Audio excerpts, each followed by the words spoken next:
Welcome to video 1 of our Study Planning Workshop video series, which is part of our Student Academic Success Skills, or SAS, workshop series, brought to you by the Star Center from Lone Star College, Montgomery campus. Let's go ahead and get started.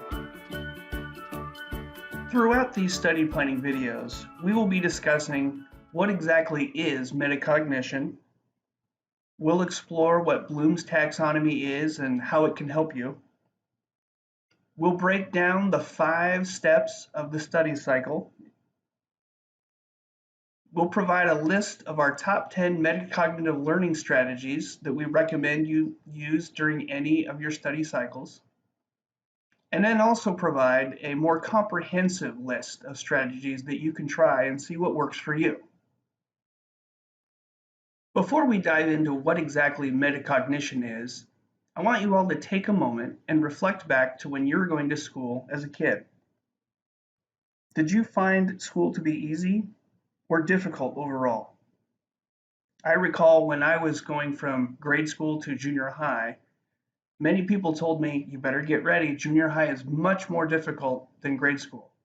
And the same thing went for me in high school. Many people told me, high school is much more difficult than junior high, you better be prepared. But I actually didn't find high school homework or tests to be that difficult. I found it to be much the same as everything I had counted before. Do you think college will be any different?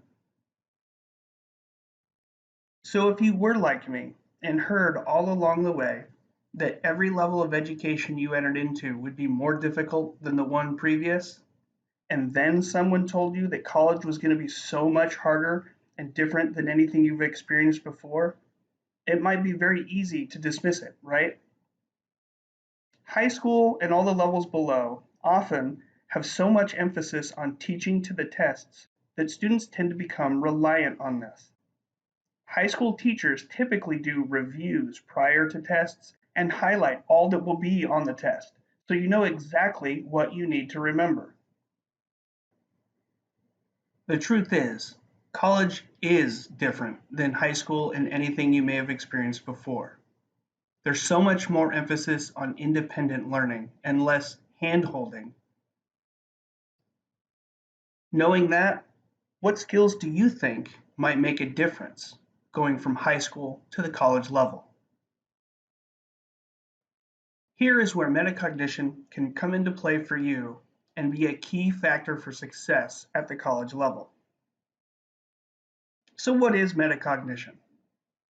Metacognition is a term coined by John H. Flavel in the 1970s. And according to him, it is the ability to think about your own thinking, to be consciously aware of yourself as a problem solver, to monitor, plan, and control your mental processing, and to accurately judge your level of learning.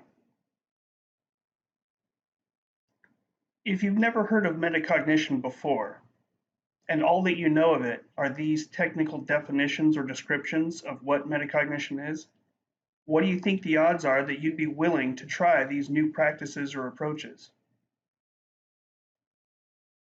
What if I told you that even if you receive an F on your first test, that is not proof of how smart you are?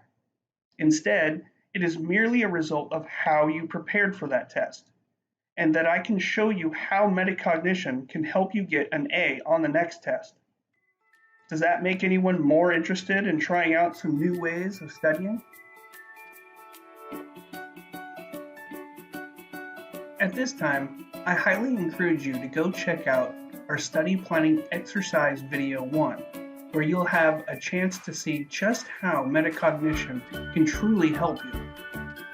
Otherwise, if you'd like to just continue on with the study planning video series, go now to study planning video number 2.